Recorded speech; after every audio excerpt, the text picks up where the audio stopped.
Everyone, welcome to the chemistry times. आज हम discuss करेंगे टीजीटी साइंस के लिए केमिस्ट्री का प्रैक्टिस सेट नंबर 4।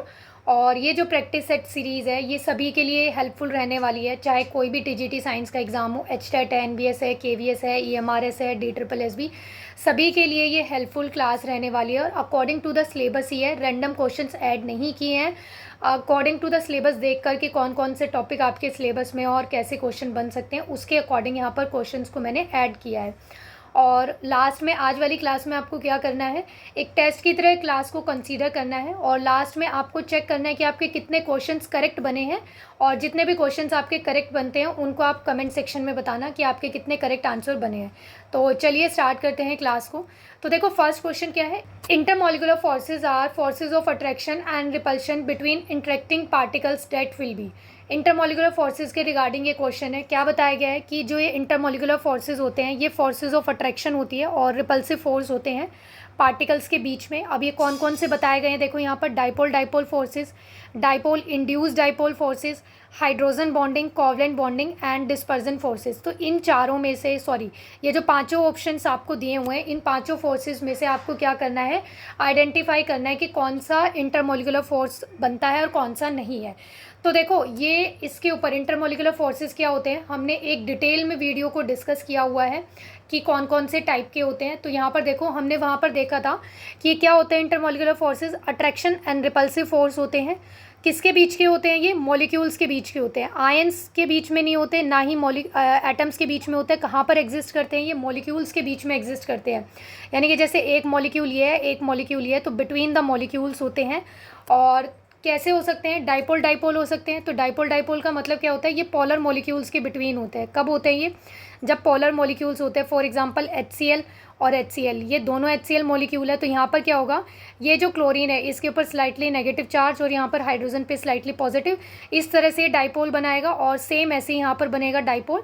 तो इन दोनों मॉलिक्यूल्स के बीच में जो अट्रैक्शन है, यहाँ पर ये क्लोरीन इस हाइड्रोजन को क्या करेगा, अट्रैक्ट करेगा। तो this type of attraction is known as dipole dipole forces. ऐसे ही नेक्स्ट है डाइपोल इंड्यूस्ड डाइपोल फोर्सेस। तो ये कहाँ पर होते हैं, एक डाइपोल, डाइपोल का मतलब क्या होता है, पोलर मॉलिक्यूल। तो एक तो यहाँ पर क्या होता है पोलर मॉलिक्यूल, जैसे यहाँ पर क्या हो गया HCl। और दूसरा क्या होता है इंड्यूस्ड डाइपोल फोर्सेस। इंड्यूस का मतलब क्या होता है, जनरेट करना। इट मीन्स यहाँ पर दूसरा मॉलिक्यूल कैसा है, नॉन पोलर। जैसे फॉर एग्जांपल यहाँ पर क्या हो सकता है, नोबल गैसेज हो सकती है। नोबल गैसेज क्या होती है, नॉन पोलर इन नेचर होती है। कौन सी, जैसे हीलियम है, नियॉन है, आर्गन है, ठीक है। तो ये सब क्या है यहाँ पर नोबल गैसेज हैं। और यहाँ पर ये क्या होती है, नॉन पोलर मॉलिक्यूल्स, ये पोलर मॉलिक्यूल्स है। तो इनके बीच में जो फोर्स ऑफ अट्रैक्शन बनता है इस पोलर मॉलिक्यूल की वजह से, उसे हम क्या बोलते हैं, dipole induced dipole forces. Next है हाइड्रोजन बॉन्डिंग।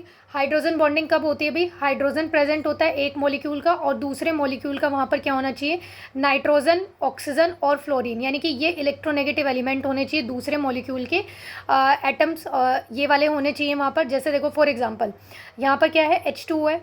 तो H2O कैसे होता है, यहाँ पर H और ये ऑक्सीजन। तो यहाँ पर इसके ऊपर होता है स्लाइटली नेगेटिव चार्ज, यहाँ पर आता है स्लाइटली पॉजिटिव। ऐसे जो दूसरा वाटर मॉलिक्यूल है, या फिर आप कोई और भी ले सकते हो, ठीक है। तो अगर यहाँ पर कोई वाटर मॉलिक्यूल है, जैसे ये है यहाँ पर इस तरह से ये बन गया वाटर और यहाँ पर स्लाइटली पॉजिटिव होगा। तो अब क्या है, ये जो ऑक्सीजन है, ये ऑक्सीजन किसको अट्रैक्ट करेगा, इसको, ठीक है, इस हाइड्रोजन को। क्योंकि यहाँ पर क्या है पॉजिटिव चार्ज है, यहाँ पर क्या है नेगेटिव चार्ज है। तो यहाँ पर ये जो इंट्रैक्शन बनी है दैट इज हाइड्रोजन बॉन्डिंग। ये कौन सी है भाई, हाइड्रोजन बॉन्डिंग है। और जो यहाँ पर ये वाले जो बॉन्ड है ये कौन से, कोवलेंट बॉन्ड। क्योंकि यहाँ पर तो मॉलिक्यूल बनने में इन्वॉल्व हो रहे हैं। तो यानी कि जो मॉलिक्यूल बनाने में फोर्स ऑफ अट्रैक्शन होता है दैट इज बॉन्डिंग वाली अट्रैक्शन होती है, वो आयनिक हो सकती है, कोवलेंट हो सकती है। तो यहाँ पर ये कौन सी है, कोवलेंट है। बट एक मॉलिक्यूल से दूसरे मॉलिक्यूल के बीच में यहाँ पर जो हो रही है ये इंटरमॉलिक्यूलर फोर्सेज। और यहाँ पर कौन से टाइप का एग्जाम्पल डिस्कस किया हमने, हाइड्रोजन बॉन्डिंग। तो ये भी इंटरमॉलिक्यूलर फोर्सेज होते हैं। नेक्स्ट फिर देखो आपको दिया हुआ है कोवलेंट बॉन्डिंग। तो कोवलेंट बॉन्डिंग कहाँ होती है, मॉलिक्यूल को बनाने में ही यूज़ होती है कोवलेंट बॉन्डिंग, और एटम्स के बीच में होती है। जैसे देखो यहाँ पर हाइड्रोजन और ऑक्सीजन, ये हाइड्रोजन और ऑक्सीजन यहाँ पर इलेक्ट्रॉन शेयर कर रहे हैं। तो यहाँ पर क्या है, विद इन द मॉलिक्यूल हो रही है। तो this is not an example of intermolecular forces. यहाँ पर ये कौन सा बन जाएगा, फिर इंट्रा बन जाएगा। तो ये नहीं होता है, तो ये यहाँ पर कट हो जाएगा। नेक्स्ट है डिस्पर्जन फोर्सेज। यहाँ पर क्या होता है, दोनों ही नॉन पोलर मॉलिक्यूल होते हैं और इन इंस्टेंट ऑफ टाइम के लिए वहाँ पर डाइपोल क्रिएट होता है, डाइपोल इंड्यूस होता है, उसे ही हम क्या बोलते हैं, डिस्पर्जन फोर्सेस बोलते हैं। अगर आपको ये वाला टॉपिक अच्छे से डिटेल में क्लियर करना है, अच्छे से कॉन्सेप्ट्स देखने हैं, एग्जांपल्स देखने हैं कि किस तरह से इंटरमोलिकुलर फोर्सेस ऑफ अट्रैक्शन होती हैं, कौन कौन से टाइप की होती है, तो आप स्टेट्स ऑफ मैटर करके एक वीडियो है, आप उस वाली वीडियो को देख सकते हो। तो यहाँ पर देखो ये डी नहीं आएगा, बाकी सब क्या है, इंटरमोलिकुलर फोर्सेज ही हैं। तो देखो कौन से ऑप्शन में आपको दिए हुए हैं, ए बी सी ई। तो ए बी सी ई ये चारों आपको दिए हुए हैं ऑप्शन नंबर 4 में। तो यहाँ पर करेक्ट आंसर क्या आ गया अभी, ऑप्शन नंबर 4। नेक्स्ट क्वेश्चन देखते हैं अभी, on dissolving sugar in water at room temperature solution feels cool to touch. क्या बताया गया, देखो यहाँ पर आप क्या कर रहे हो, रूम टेम्परेचर पे ही शुगर को डिज़ोल्व कर रहे हो, और जब आप उस सॉल्यूशन को टच करते हो तो क्या होता है भाई, आपको कैसा फील होता है, कूल फील होता है, यानी कि कोई हॉटनेस फील नहीं हो रही है, नॉर्मल जैसा रहता है वैसा ही है। Dissolution of sugar will be most rapid. अब उसने बोला है कि यहाँ पर जब हम डिजोल्यूशन करते हैं शुगर का, डिजोल्यूशन का मतलब क्या होता है भाई, यहाँ पर सॉल्यूट को डिजोल्व करना इन सॉल्वेंट, यानी कि आप क्या कर रहे हो, सॉल्यूशन बना रहे हो। डिजोल्यूशन का मतलब क्या होता है, फॉर्मेशन ऑफ सॉल्यूशन। अब सॉल्यूशन में क्या होता है भाई, सॉल्यूशन में क्या होता है, दो कंपोनेंट होते हैं, एक क्या होता है सॉल्यूट होता है और दूसरा क्या होता है सॉल्वेंट होता है। तो जिसको हम डिज़ोल्व करते हैं दैट इज़ सॉल्यूट, जो लेसर अमाउंट में होता है, और जिसे हम डिज़ोल्व कर रहे हैं दैट इज़ सॉल्यूट। और जिसमें डिज़ोल्व कर रहे हैं, जैसे यहाँ पर आप शुगर को वाटर में डिज़ोल्व कर रहे हो तो शुगर क्या बन जाएगा, सॉल्यूट। शुगर क्या बन गया यहाँ पर भाई, सॉल्यूट बन गया। वाटर में डिज़ोल्व कर रहे हो तो यहाँ पर सॉल्वेंट क्या बन गया है भाई, यहाँ पर वाटर, सॉल्वेंट क्या बन गया है, वाटर। तो यानी कि जिसमें डिज़ोल्व करते हैं दैट इज़ सॉल्वेंट, जिसको डिज़ोल्व करते हैं वो क्या होता है, सॉल्यूट। और ये दोनों मिलकर क्या करते हैं भाई, सॉल्यूशन फॉर्म कर लेते हैं। तो डिज़ोलेशन यही होता है। तो डिज़ोलेशन ऑफ शुगर यहाँ पर रैपिड पूछा है कि कब होगा। रैपिड का मतलब क्या है कि फास्ट, यानी कि किस में शुगर जो है वो जल्दी से डिज़ोल्व हो जाएगी। केस देखो आपको कौन कौन से दिए हुए हैं, शुगर क्रिस्टल इन कोल्ड वाटर, शुगर क्रिस्टल है, ठीक है, यानी कि सॉलिड फॉर्म में है ये, और इन कोल्ड वाटर, तो यहाँ पर सॉल्यूट क्या बन गया भाई, शुगर क्रिस्टल। सेकंड दिया हुआ है आपको sugar crystal in hot water, and third option है powdered sugar in cold water, and fourth option है powdered sugar in hot water. तो देखो डिज़ोलेशन जो प्रोसेस होता है, ये देखो आपको मैं एक कॉमन सा एग्जांपल देती हूँ, बहुत अच्छे से समझ में आ जाएगा, क्लियर हो जाएगा। जब भी आप घर में क्या करते हो, नींबू पानी बनाते हो, अगर आप नींबू पानी बनाने के लिए शुगर को क्या करते हो, आइस वाटर में, कोल्ड वाटर में ही ऐड करते हो, ठीक है, तो क्या होता है, उसको टाइम लगता है डिज़ोल्व होने में, उस शुगर को क्या लगता है भाई, टाइम लगता है डिज़ोल्व होने में। बट वहीं पे अगर आपने नॉर्मल वाटर में शुगर को ऐड किया है, फिर आप उसे मिक्स कर रहे हो, तो वो शुगर क्या है, as compare to cold water क्या होता है, जल्दी मिक्स हो जाता है। हम जब भी नींबू पानी बनाते हैं तो क्या करते हैं, नॉर्मल वाटर में ही शुगर को ऐड करना प्रेफर करते हैं। तो यहाँ से देखो जो कोल्ड वाटर वाले ऑप्शंस हैं वो दोनों तो कट हो जाएंगे, क्योंकि कोल्ड वाटर में as compare to hot water क्या है, ज़्यादा टाइम लगेगा। ऐसा नहीं है वहाँ पे डिज़ोल्व नहीं होगा, शुगर डिज़ोल्व हो जाती है कोल्ड वाटर में, बट यहाँ पर ऐसा नहीं है कि वो डिज़ोल्व नहीं होगी। तो यहाँ पर बट क्या है, टाइम ज़्यादा लगेगा। तो यहाँ पर कोल्ड वाले तो क्या हो गए भाई, कट हो गए हैं। अब यहाँ पर देखो दोनों में हॉट वाटर है, तो हॉट वाटर में हो तो जल्दी जाएगा as compare to cold water. But यहाँ पर ऑप्शन ध्यान से देखने हैं, यहाँ पर क्या दिया हुआ है आपको, क्रिस्टल, यहाँ पर क्या दिया हुआ है, पाउडर्ड शुगर। तो देखो जब भी पाउडर फॉर्म होती है ना, तो वो क्या है, जल्दी डिज़ोल्व हो जाती है। तो as compare to sugar crystal, यहाँ पर जो रैपिड डिज़ोलेशन होगा वो किस में होगा भी, पाउडर्ड शुगर में होगा। तो यहाँ पर करेक्ट आंसर क्या आ गया भी इसका, ऑप्शन नंबर 4। पाउडर्ड शुगर में क्या होता है, यहाँ पर नंबर ऑफ जो पार्टिकल्स है वो क्या हो गया, इंक्रीज़ हो गया, जिसकी वजह से सरफेस एरिया भी इंक्रीज़ हो गया है। और जैसे जैसे सरफेस एरिया इंक्रीज़ होता है तो प्रोसेस भी क्या होगी भाई, स्पीड अप करती है, रैपिड होती है। तो यहाँ पर इस क्वेश्चन का राइट आंसर क्या आएगा भी, ऑप्शन नंबर 4। नेक्स्ट क्वेश्चन देखते हैं भी क्या है। ये देखो यहाँ पर मैचिंग का क्वेश्चन है, कॉलम दिए हुए हैं आपको, कॉलम 1 और कॉलम 2, और यहाँ पर टाइप्स ऑफ सॉल्यूशन आइडेंटिफाई करने हैं। एक टाइप मतलब एक कॉलम में आपको क्या दिया हुआ है, एग्जाम्पल दिया हुआ है, और दूसरे कॉलम में आपको क्या दिया हुआ है कि कौन से टाइप का सॉल्यूशन बनाएगा, ठीक है। तो यहाँ पर देखो जो सॉल्यूशंस होते हैं ना, जो टाइप्स ऑफ सॉल्यूशन बनाते हैं वो 9 टाइप का सॉल्यूशन बना सकते हैं। कितने टाइप का सॉल्यूशन बन सकता है भाई, 9 टाइप्स का। अब ये कैसे बनता है, पहले एक बार हम ये समझ लेते हैं, फिर उसके बाद इस टेबल पे जाते हैं, क्योंकि फिर क्वेश्चन एकदम से हो जाएगा, ठीक है, एकदम क्रिस्टल क्लियर हो जाएगा आपको। तो देखो यहाँ पर क्या दिया हुआ है, टाइप्स ऑफ सॉल्यूशन में क्या करना है, अभी मैंने आपको बताया सॉल्यूशन में 2 कंपोनेंट होते हैं, एक होता है solute and second one is solvent, दूसरा क्या होता है सॉल्वेंट। दोनों मिलकर क्या करते हैं अभी, सॉल्यूशन बना लेते हैं। अब क्या करना है आपको, देखो गैसियस सॉल्यूशन, तो गैसियस सॉल्यूशन कौन से होंगे भाई, जिसके अंदर सॉल्वेंट क्या रहेगा, गैस। तो सॉल्वेंट को गैस रखा, और क्या करना है, अब सॉल्यूट के लिए आपके पास 3 ऑप्शन है, गैस हो सकता है, लिक्विड हो सकता है, सॉलिड हो सकता है। तो जब आप गैस को गैस में डिसॉल्व करते हो तो वो कौन से टाइप का सॉल्यूशन बन गया भाई, गैसियस सॉल्यूशन, क्योंकि सॉल्वेंट जो होता है वो डिसाइड करता है कि कौन से टाइप का सॉल्यूशन है। जिस टाइप का सॉल्वेंट होगा, गैस है, लिक्विड है, सॉलिड है, उसके बेसिस पे ही हम क्या बोलते हैं, वो सॉल्यूशन का टाइप है। जब सॉल्वेंट अगर आपका लिक्विड है तो वो क्या बन जाएगा, लिक्विड सॉल्यूशन। जब आपका सॉल्वेंट क्या होगा, सॉलिड होगा, तो कौन से टाइप का सॉल्यूशन बनाएगा भाई, वो सॉलिड सॉल्यूशन बनाएगा। तो यहाँ पर देखो सॉल्यूट हमारा क्या है, गैस। तो जब आपने गैस को गैस में डिसॉल्व किया है तो यहाँ पर देखो क्या एग्जाम्पल हो सकता है इसका, एयर हो सकता है, क्योंकि एयर में क्या होता है, मिक्सचर ऑफ गैसेज ही होती है। तो जैसे देखो यहाँ पर एग्जाम्पल दिया है, mixture of oxygen and nitrogen, तो दोनों ही गैस है, सॉल्यूट भी गैस है, सॉल्वेंट भी गैस है, तो ये किसका एग्जाम्पल बन गया भाई, गैसियस सॉल्यूशन का। नेक्स्ट देखते हैं लिक्विड इन गैस, यानी कि यहाँ पर आपने क्या किया है, लिक्विड को डिसॉल्व कर दिया है गैस में। सॉल्वेंट क्या है, गैस है, सॉल्यूट क्या है, लिक्विड है, कौन से टाइप का सॉल्यूशन बनेगा भाई, गैसियस सॉल्यूशन बनेगा। एग्जाम्पल क्या हो सकते हैं, chloroform mix with nitrogen gas. अब यहाँ पर क्लोरोफॉर्म जो है वो क्या है, लिक्विड फॉर्म में है, नाइट्रोजन क्या है, गैसियस फॉर्म में है। तो क्लोरोफॉर्म को मिक्स कर दिया आपने नाइट्रोजन गैस में, तो कौन से टाइप का सॉल्यूशन बन गया भाई, गैसियस सॉल्यूशन। नेक्स्ट है सॉलिड इन गैस, तो जब आपने सॉलिड को गैस में डिसॉल्व किया है तो यहाँ पर देखो एग्जांपल क्या हो सकता है, camphor in nitrogen gas. Camphor क्या होता है, सॉलिड फॉर्म में होता है, जो कपूर है कैम्फर क्या है, सॉलिड स्टेट में होता है, और इसे नाइट्रोजन गैस में क्या कर दिया, मिक्स कर दिया। तो यहाँ पर ये किसका एग्जांपल बन गया भाई, गैसियस सॉल्यूशन का। सेम ऐसे ही लिक्विड सॉल्यूशन बनेंगे, जब आपने गैस को लिक्विड में डिसॉल्व कर दिया तो यहाँ पर एग्जांपल देखो क्या हो जाएंगे, oxygen dissolve in water, water में ऑक्सीजन होती है ना, तो ऑक्सीजन डिसॉल्व इन वाटर किसका एग्जांपल है, लिक्विड इन सॉल्यूशन का। सॉल्यूट क्या बनेगा, गैस, सॉल्वेंट क्या बनेगा, लिक्विड। ऐसे नेक्स्ट देखो लिक्विड इन लिक्विड, लिक्विड को लिक्विड में डिसॉल्व कर दिया, तो यहाँ पर देखो अल्कोहल, अल्कोहल को वाटर में डिसॉल्व कर सकते हो, ये तो आपको पता ही होगा। अल्कोहल में हम क्या कर सकते हैं, वाटर को डिसॉल्व, मतलब वाटर में डिसॉल्व कर सकते हैं। तो ये किसका एग्जांपल बन गया भाई, लिक्विड सॉल्यूशन का। नेक्स्ट है solid in liquid.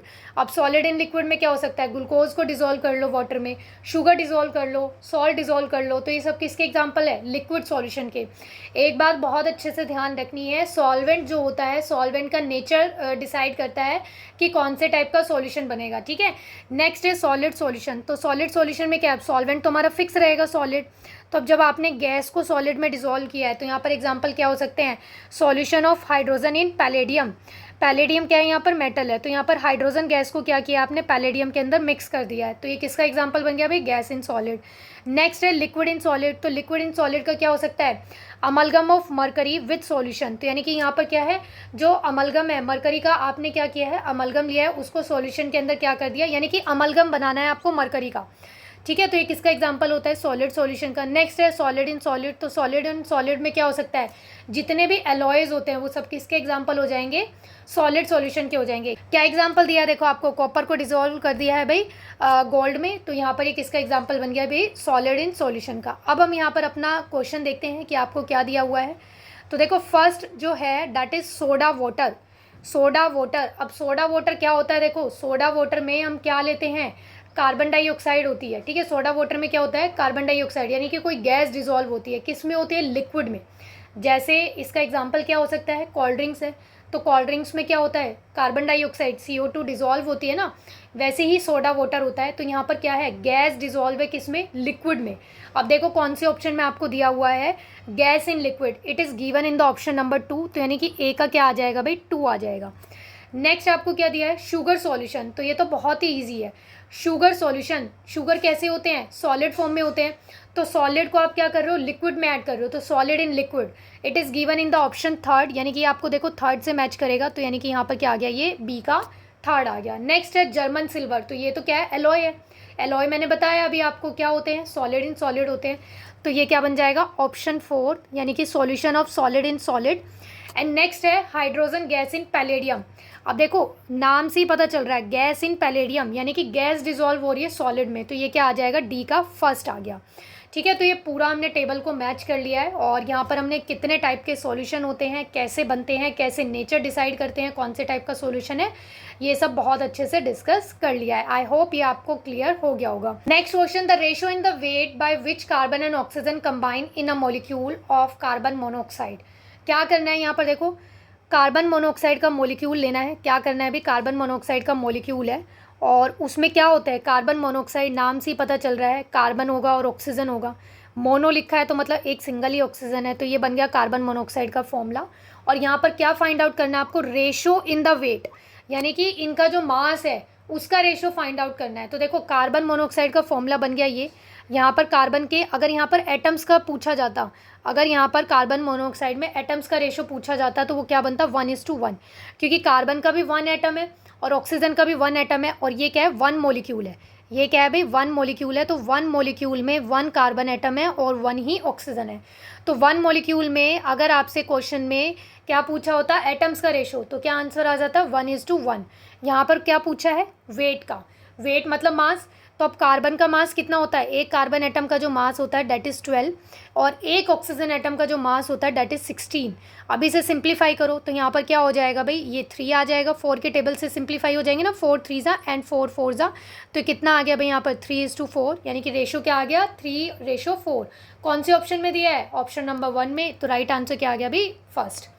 Next question देखते हैं भाई, Tyndall effect is observe in which of the following. यहाँ पर देखो टिंडल इफेक्ट के रिगार्डिंग क्वेश्चन दिया हुआ है, 4 ऑप्शंस आपको गिवन है। ट्रू सॉल्यूशन में टिंडल इफेक्ट शो होता है, स्टार्च प्लस वाटर क्या बन जाएगा, स्टार्च का सॉल्यूशन बन जाएगा, तो स्टार्च प्लस वाटर में टिंडल इफेक्ट शो होता है। अलम प्लस वाटर में टिंडल इफेक्ट शो होता है, या फिर NaCl। NaCl क्या है भाई, कॉमन सॉल्ट है, तो जब आपने कॉमन सॉल्ट का यहाँ पर सॉल्यूशन बनाया तो वहाँ पर टिंडल इफेक्ट आपको देखने को मिलता है। तो सबसे पहले हम देखते हैं कि यहाँ पर टिंडल इफेक्ट होता क्या है, फिर उसके बाद अपने क्वेश्चन को देखेंगे। तो टिंडल इफेक्ट क्या होता है भाई, it is the effect in which the scattering of light by which particles in colloidal or fine suspension। यहाँ पर क्या होता है, टिंडल इफेक्ट में स्कैटरिंग ऑफ लाइट आपको देखने को मिलती है, और ये कहाँ से होती है, कौन से टाइप के सॉल्यूशन में होती है, या तो कोलॉइडल सॉल्यूशन होना चाहिए या फिर फाइन सस्पेंशन होना चाहिए, यानी कि सस्पेंशन ऐसा सॉल्यूशन जिसके अंदर फाइन पार्टिकल्स हो।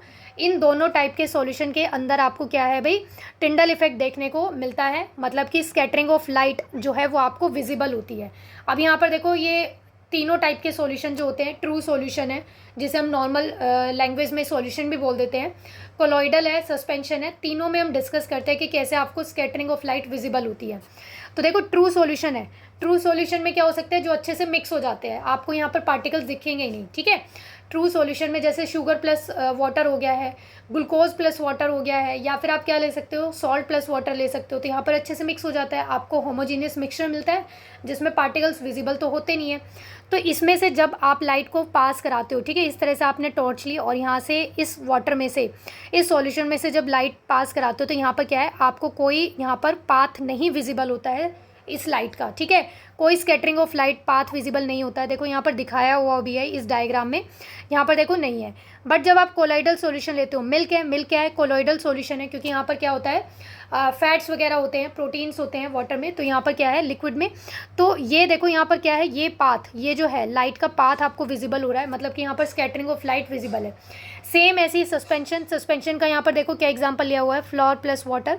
तो इसके मिक्सचर में से भी देखो यहाँ पर इस टाइप के सॉल्यूशन में से भी क्या है भाई, यहाँ पर जो पाथ ऑफ लाइट होता है वो विजिबल होता है। ट्रू सॉल्यूशन होते हैं, नॉर्मल सॉल्यूशन होते हैं, उनका जो पार्टिकल का साइज होता है वो लेस देन 10⁻⁹ मीटर होता है। और जो कोलॉइडल सॉल्यूशन है उनकी जो रेंज होती है वो ट्रू सॉल्यूशन के पार्टिकल के साइज़ और सस्पेंशन के पार्टिकल के साइज़ के बीच की रेंज होती है। ये सस्पेंशन का जो पार्टिकल का साइज़ होता है मोर देन 10⁻⁻⁶ मीटर होता है, और ये जो रेंज है इस रेंज के बीच में क्या होता है, कोलॉइडल सॉल्यूशन के पार्टिकल का साइज़ होता है। ट्रू सॉल्यूशन होमोजीनियस इन नेचर होता है, मतलब यूनिफॉर्म होता है, आप कहीं पे भी देख नहीं सकते पार्टिकल्स को, जैसे शुगर सॉल्यूशन में आप नहीं देख पाते।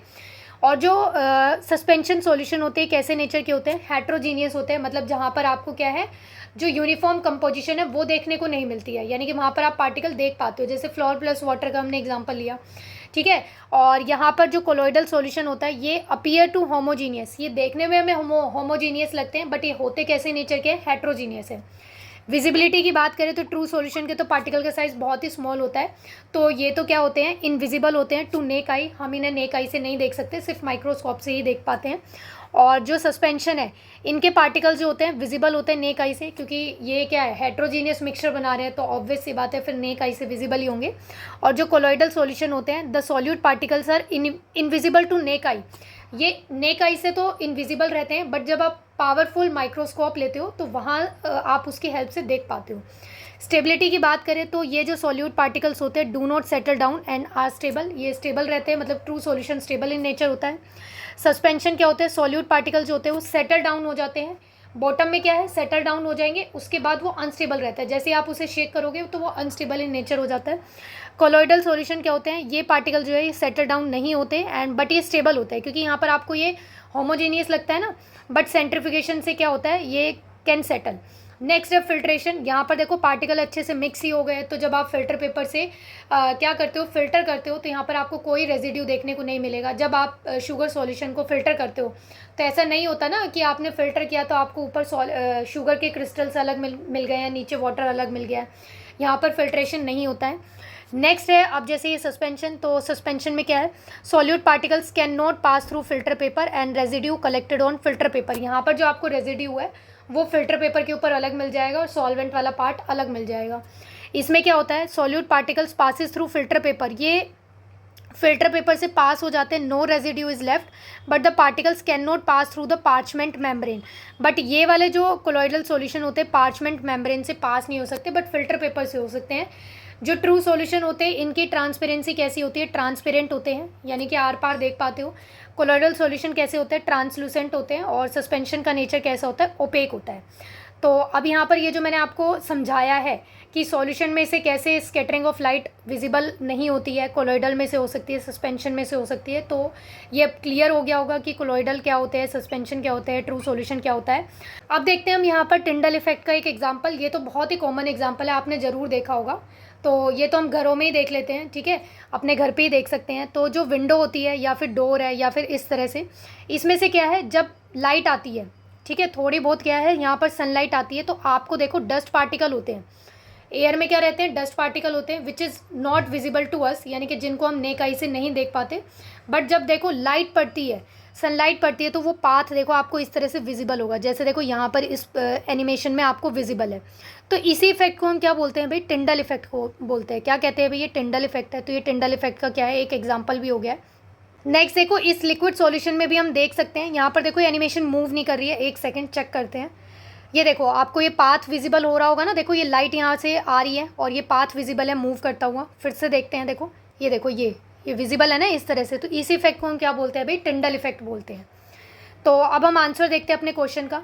तो देखो ऑप्शंस आपको क्या क्या गिवन है, ट्रू सॉल्यूशन, तो ट्रू सॉल्यूशन में से तो हमने देखा ही है कि भाई क्या होता है, जो टिंडल इफेक्ट है वो नहीं शो करता है टिंडल इफेक्ट, तो यहाँ से तो स्कैटरिंग ऑफ लाइट नहीं विजिबल होती है, तो ये ऑप्शन तो आएगा नहीं। नेक्स्ट है NaCl प्लस वाटर, ये भी ट्रू सॉल्यूशन बनाएगा, तो यहाँ से भी लाइट का जो पाथ है वो विजिबल नहीं होगा। फिर सी ऑप्शन देखो अलम प्लस वाटर है, ये भी क्या करता है अभी ट्रू सॉल्यूशन ही बनाता है, तो यहाँ पर भी क्या है, ये जो है टिंडल इफेक्ट शो नहीं करेगा, पाथ विजिबल नहीं होता है। जो स्टार्च होता है ये क्या करता है, यहाँ पर वाटर के साथ मिक्स होकर कोलॉइडल सॉल्यूशन बना लेता है। क्या करता है अभी, ये कोलॉइडल सॉल्यूशन फॉर्म करता है, कोलॉइड फॉर्म करता है, तो यही क्या है भाई यहाँ पर टिंडल इफेक्ट को शो करेगा। तो इस क्वेश्चन का राइट आंसर क्या आ जाएगा, option number B. Next question देखते हैं, how many electrons are present in the species helium plus 2 ion. यहाँ पर देखो हीलियम प्लस 2 स्पीशीज़ आपको गिवन है और इसमें पूछ लिया कि कितने इलेक्ट्रॉन्स प्रेजेंट होते हैं। ऑप्शन है 2, 0, 4 एंड 8। हीलियम प्लस 2, हीलियम क्या होता है, देखो हाइड्रोजन हीलियम, हीलियम का अटोमिक नंबर क्या होता है भाई 2, और जो भी अटोमिक नंबर होता है वहाँ पे उतने ही प्रोटॉन और इलेक्ट्रॉन प्रेजेंट होते हैं। ये मैं बार बार रिपीट करती हूँ, अब तक तो याद हो जाना चाहिए। तो यहाँ पर क्या है, जितने भी नंबर ऑफ इलेक्ट्रॉन्स, मतलब जो भी अटोमिक नंबर है उतने ही नंबर ऑफ इलेक्ट्रॉन्स, तो यहाँ पर कितने इलेक्ट्रॉन प्रेजेंट है, 2। प्लस चार्ज का मतलब क्या होता है, यहाँ पर कटायन है, वो प्लस चार्ज का मतलब क्या है कि वो कटायन है, और कटायन क्या करते हैं अभी, इलेक्ट्रॉन को लूज़ करते हैं। इलेक्ट्रॉन को लूज़ करने का काम कौन करते हैं अभी, कटायन करते हैं।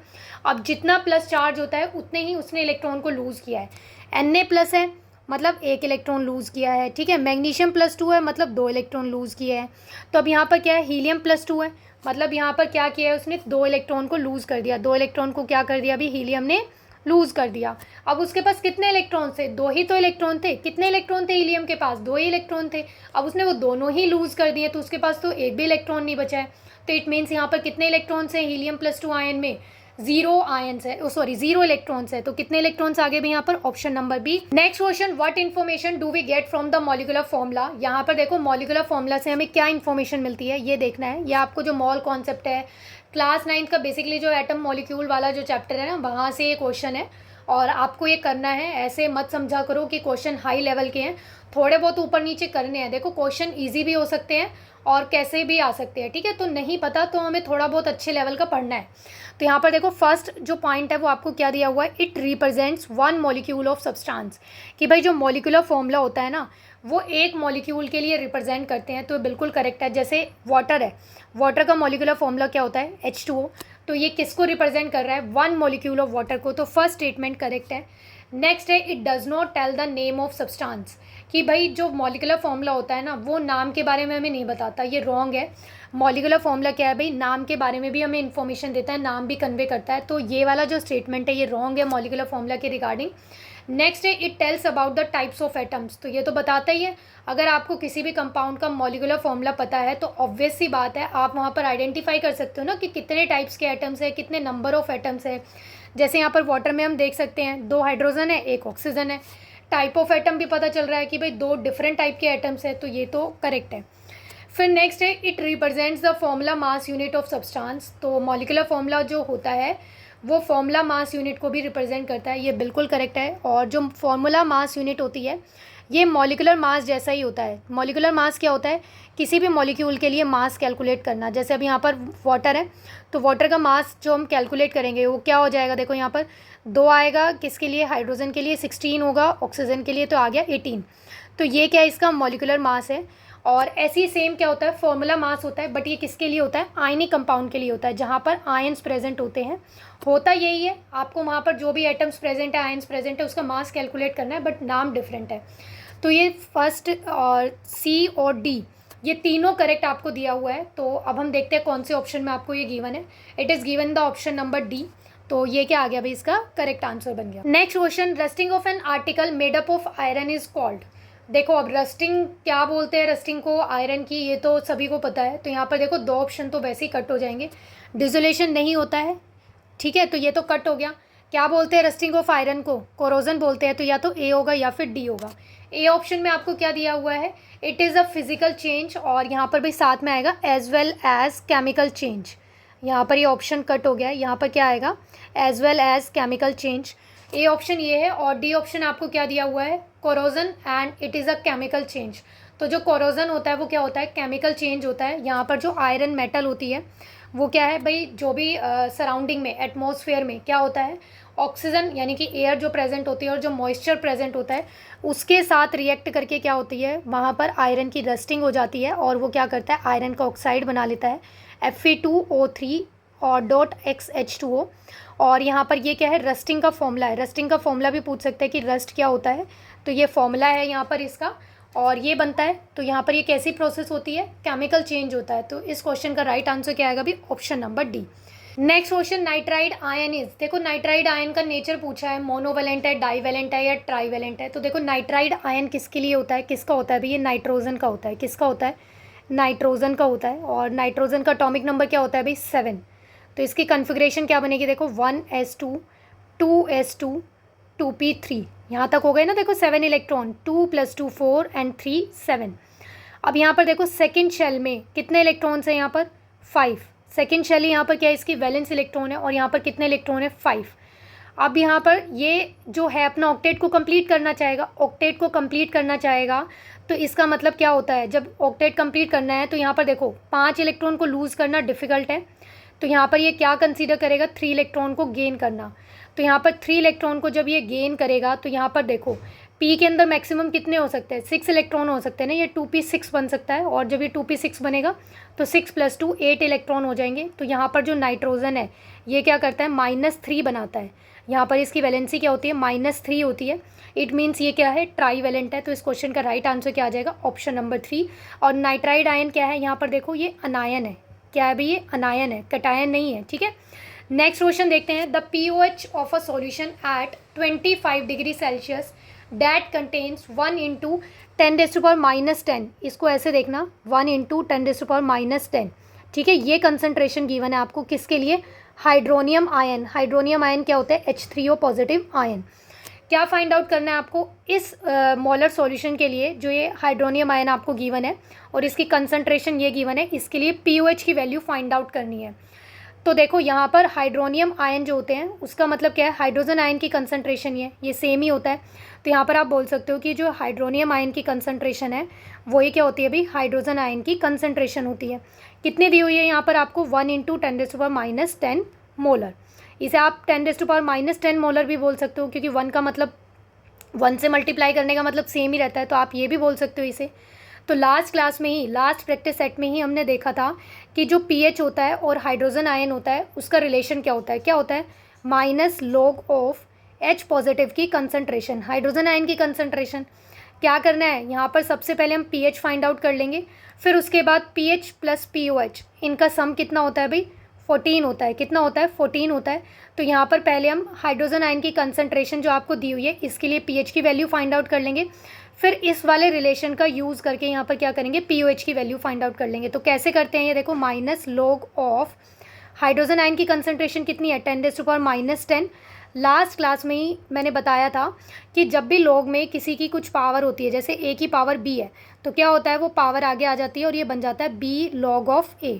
ठीक है, तो सेम यहाँ पर होगा, ये -10 है तो -10 आगे आएगा, एक माइनस यहाँ पर ऑलरेडी है, एक माइनस क्या भी यहाँ पर ऑलरेडी है, तो माइनस माइनस क्या हो जाएगा, प्लस, तो ये बन गया 10, और यहाँ पर क्या हो जाएगा, log 10।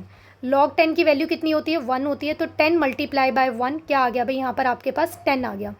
तो जब हाइड्रोजन आयन की, हाइड्रोनियम आयन की कंसंट्रेशन कितनी है अभी, 10⁻⁻10, तो उसके लिए जो पीएच की वैल्यू आई है वो कितनी आ गई भाई, यहाँ पर 10 आ गई है। अब क्या करना है, यहाँ पर इस पीएच के प्लेस पे यहाँ पर 10 पुट कर दो, और ये आ जाएगा POH = 14, और यहाँ पर POH की वैल्यू कितनी आ गई, इस साइड आकर ये 10 नेगेटिव हो जाएगा, माइनस का हो जाएगा, तो ये 14 - 10 क्या आ गया भाई, 4। तो अब देखो POH की वैल्यू कितनी आ गई, 4। कौन से ऑप्शन में दिया हुआ है आपको, ऑप्शन नंबर 2 में। तो यही क्या बन गया इसका करेक्ट आंसर। यहाँ पर कंप्लीट होता है आज का प्रैक्टिस सेट, और कमेंट सेक्शन में बताना कि आपके कितने करेक्ट आंसर बने हैं, कितना स्कोर बना है आपका। और साथ में ही ये प्रैक्टिस सेट नंबर 4 है, तो इससे पहले 3 प्रैक्टिस सेट को और हम डिस्कस कर चुके हैं। अगर किसी ने नहीं देखे हैं तो आप वो भी देख सकते हो। और हमने topic wise, syllabus wise, chapter wise questions को डिस्कस किया हुआ है, बहुत सारे थ्योरी पोर्शन को डिस्कस किया हुआ है, जैसे स्टेट्स ऑफ मैटर को डिस्कस किया था, इंटरमोलिकुलर फोर्सेस है, रेडॉक्स रिएक्शन क्या होती हैं, और हाइड्रोजन की पोजीशन क्या है। इस तरह से हमने काफ़ी टॉपिक्स को डिस्कस किया हुआ है, एसिड बेस कॉन्सेप्ट को डिस्कस किया हुआ है। तो अगर आपके वो कॉन्सेप्ट्स क्लियर नहीं है, या फिर अगर आपको रिवीजन करना है, तो आप वो वाली वीडियोज़ को भी ज़रूर देख सकते हो। तो अब हम मिलते हैं नेक्स्ट क्लास में, तब तक पढ़ते रहना, रिवाइज़ करते रहना।